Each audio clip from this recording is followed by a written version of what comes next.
Nursing homes have reported some of the highest coronavirus numbers in the country, but those numbers could rise even more as new reporting requirements kick in. I'm Jessie Tenor in Washington, and I'll have that story coming up. Georgia gets ready to open its doors again. I'm Kelly Meyer reporting from Washington what lawmakers there and the state next door have to say about the decision. Democrats demand emergency funding for state and local governments while Republicans are hesitant. I'm Basil John reporting in Washington why both parties are split on the issue.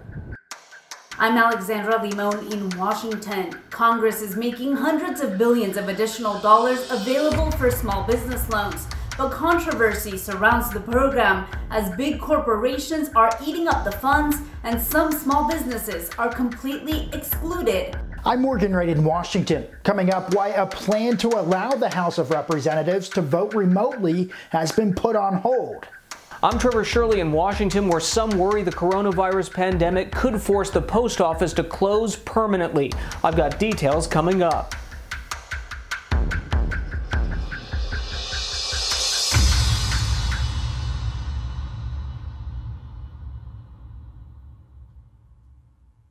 They're extremely vulnerable to this to begin with. CMS Administrator Seema Verma says nursing homes are ground zero for the coronavirus crisis. According to the New York Times, more than 36,000 nursing home residents and staff members have contracted the virus.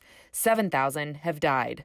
But those numbers could rise because until now, the facilities were not required to report cases to the CDC. We want to make sure that patients and their families have full transparency and that they know what's going on. Under new CMS requirements, nursing homes will report coronavirus cases of their patients and healthcare workers directly to the CDC every week, or face at least a $1,000 fine.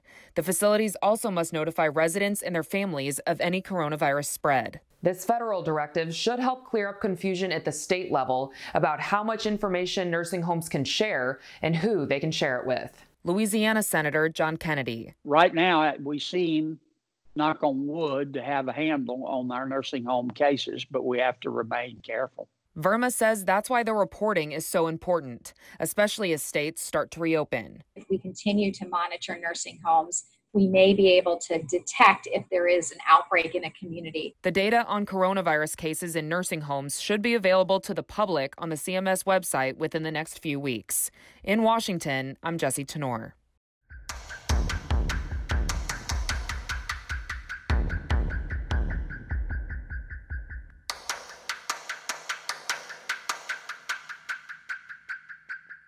Georgia businesses are on the verge of reopening. I applaud the fact that he stepped up to a reality that we are going to have to phase in reopening the economy. Republican Georgia Senator David Perdue supports Georgia Governor Brian Kemp's plan to let places like hair salons and fitness centers begin operation on Friday. People were picking on those two particular ones, but look, we've had grocery stores open throughout the last 6 weeks. We've had gas stations, drugstores. There was a surprise on some of these that were opened up, and I think that's just an honest statement from anyone.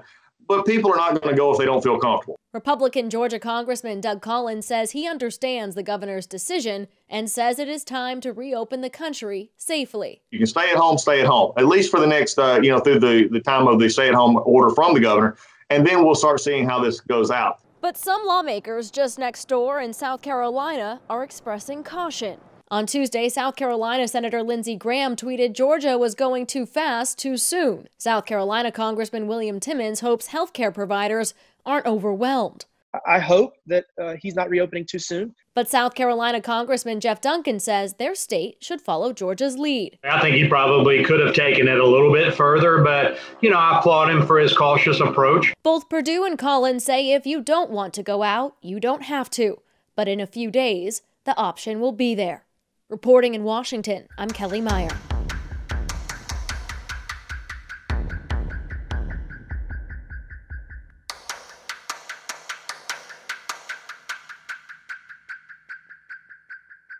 The U.S. Senate approved $310 billion more for the Paycheck Protection Program after the program ran out of $350 billion in loans that were supposed to go to small businesses. But research by Morgan Stanley shows more than half the money actually went to large corporations. If you were a bigger company, you could take, one entity that had 200 employees and carve that out. Nevada Congresswoman Susie Lee says that's not what Congress intended. On the other hand, Senate Republican leader Mitch McConnell says the program was designed to save jobs. you can make an argument that if my job is lost, the size of my employer doesn't make any difference to me. The U.S. House is expected to vote on the additional funding Thursday, which also sets aside $60 billion for smaller community banks and credit unions to issue loans. Those $60 billion are reserved for independent contractors and truly small businesses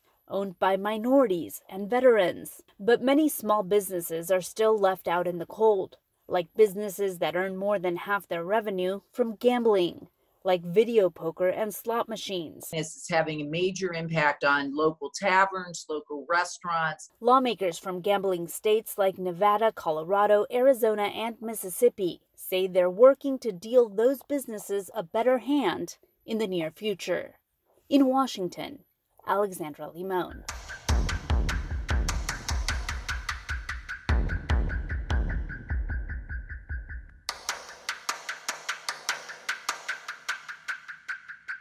Democratic lawmakers want the federal government to provide emergency funds to state and local governments in the next emergency relief package. You're going to see local government lay off critical workers because they just don't have the money to pay the bills. Virginia Senator Mark Warner says with tax revenue dropping, cities, counties, and states won't be able to pay their employees. I say this is a former governor, you got to have the flexibility to put this money where it's needed. And trust the governors to do what's right for their states. Virginia Senator Tim Kaine agrees the jobs of emergency personnel are at risk. If you do not let the state and local governments use the dollars we provided to them for covering revenue losses, what are their options? They have to start laying people off. But Republicans say they don't want the money meant to fight the virus used for other things. We would see our tax dollars maybe go not in response to coronavirus to other states, but to solve some of their other problems. Florida Republican Representative Matt Gaetz says states like New York had budget challenges before coronavirus came along. We don't want to see a bailout of irresponsible decisions at the state level before the coronavirus masquerading as a coronavirus response. But Democrats say President Trump supports getting local and state government emergency funding into the next stimulus package when senators return in May. Reporting in Washington, I'm Basil John.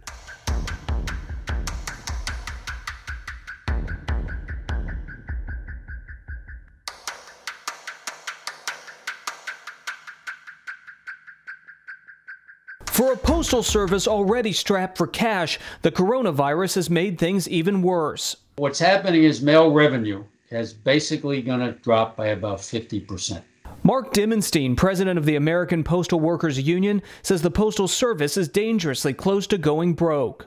So without relief from Congress, literally the post office sometime between July or September will run out of money. So far, Congress has done nothing. Ohio Democratic Representative Tim Ryan says millions of Americans won't get what they need if the Postal Service fails. We know that the post office goes places and does things that UPS or Federal Express don't do. They go to neighborhoods that they don't go to. They go to rural areas and deliver medication. President Trump has made it clear he thinks the Postal Service is poorly run and has threatened to turn parts or all of it over to private business. I think if additional aid is forthcoming for the Postal Service, we really need to have policy reforms enacted. Kevin Kosar is a postal policy expert with the R Street Institute. Indiana Republican Senator Mike Braun agrees the Postal Service needs to reform if it wants Congress to help it survive. But I'm sure it, along with many others that have now shown up as being particularly hard hit, will be in the discussion once we get back. If they're going to give grants all over the place on the private sector, $500 billion, how can you not take care of the public postal service? Postal Union leader Dimenstein says the clock is ticking and Congress needs to act now. Reporting in Washington, I'm Trevor Shirley.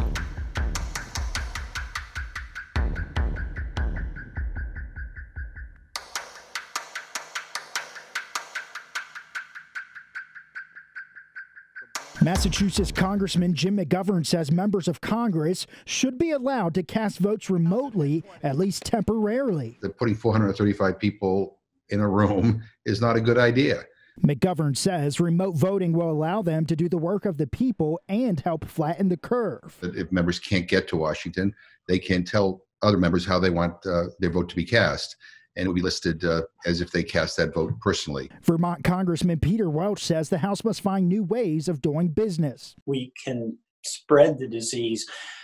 When we're talking about trying to stop the disease, that makes no sense. New York Congressman Anthony Brindisi says not everyone supports the change. I feel like it's even more of a generational divide on this whole thing. The House was scheduled to consider the measure allowing remote voting on Thursday, but due to growing Republican opposition, House Speaker Nancy Pelosi took it off the table. My biggest concern is, why would you bring people back, jam through a proxy vote without having worked with both parties, making sure that Congress is acting in the way and the manner in which we were designed to? New York Congressman Tom Reed. Though I was not a proponent of the proxy approach, I hope Jim and the Democratic leadership do not give up on this issue. Democrats will have to wait until at least May, when Congress is expected to be back in session, to take this up again. Reporting in Washington, I'm Morgan Wright.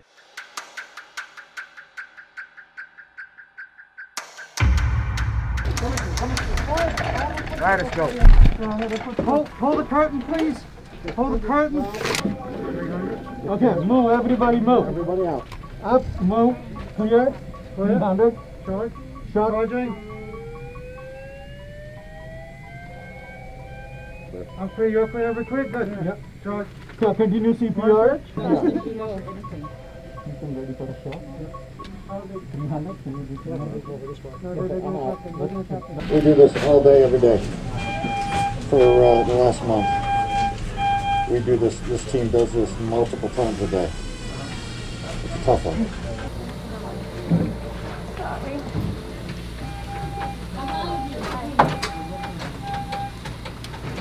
It's been a nightmare. We have a volume of sick people like you can't believe. In one shift, I pronounced 6 people dead.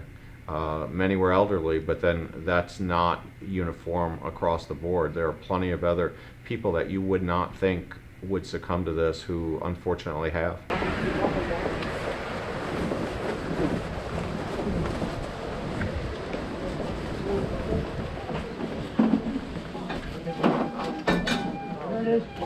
We can't be overconfident until we have some measure of being able to say it's in the past. Because if we get too anxious and we let our guard down and we think we can get out there and back and spread the disease, we're not going to fight this. We're not going to be able to be successful. We're good. We're good. We'll do whatever we need to do. I've been in this business for over 20 years, and to a person, no one has ever seen anything like this. You just have to go on. It catches up with you. Definitely catches up with everyone. But when you're in the heat of the battle, you just got to go forward.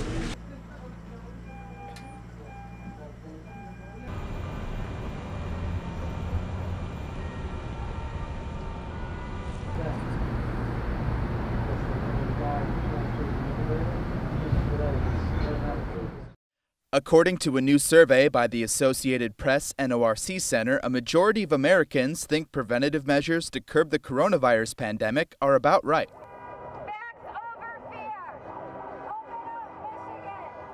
But Republicans are roughly 4 times as likely as Democrats to say current restrictions go too far. Instead of looking at essential and non-essential, let's start looking at what's safe and unsafe and start getting people back to work. We have flattened the curve and we have lessened the pain of this. I know people are still going to get sick, and I think that's horrible. I've personally known people that have passed, but this grip of destruction that Michigan is under right now just feels like bureaucracy. By contrast, the survey shows Democrats are more likely than Republicans to think restrictions don't go far enough. I think we need to be more aggressive on keeping people home and making sure that we are not getting gatherings of more than 10 people. We're staying 6 feet away from each other. I choose to stay at home for the good of my country, my people, my family, and my friends. I want to stay home so we can get the coronavirus taken care of as quickly as possible and with the fewest possible deaths. Nathan Algren, Associated Press.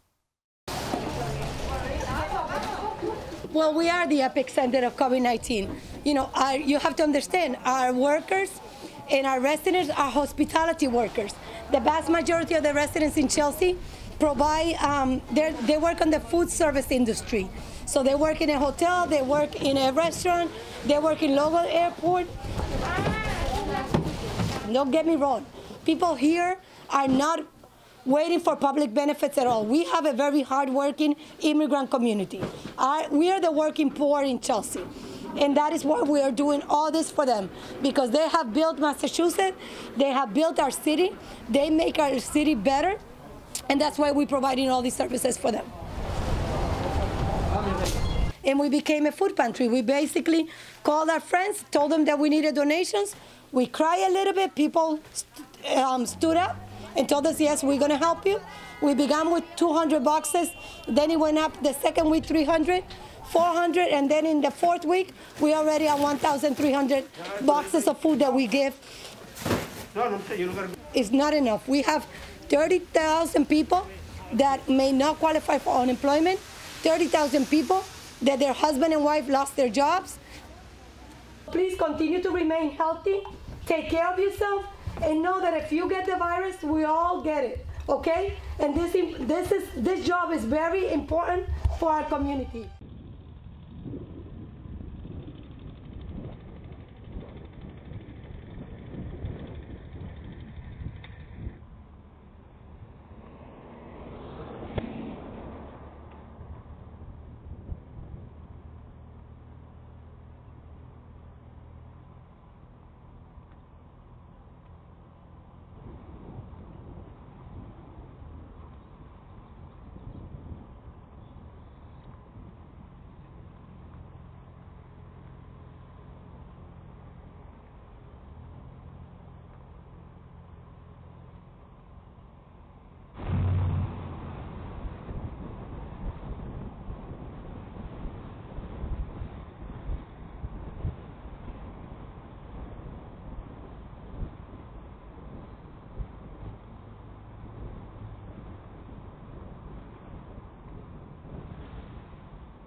I'm kind of glad it's open right now, so everybody can get the house, get a chance to breathe a little bit in the air a little bit. But you still got to be careful out here because the virus is still out here, and we don't know who has that out here.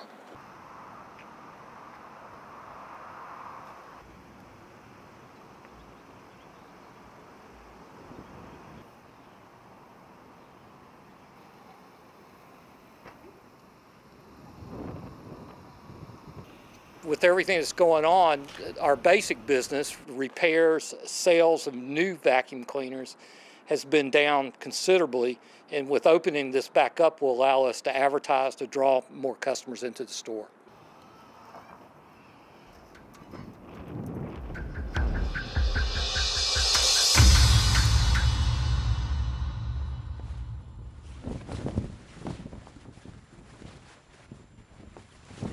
Oh, say, can you see by the dawn's early light what so proudly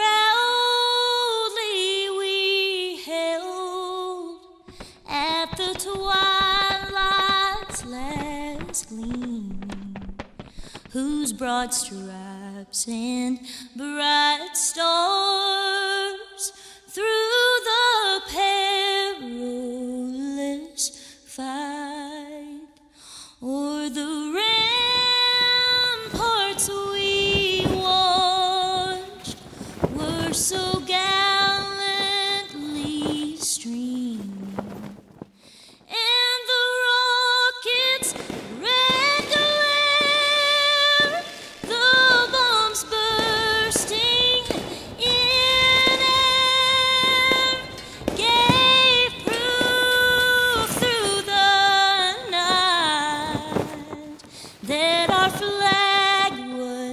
still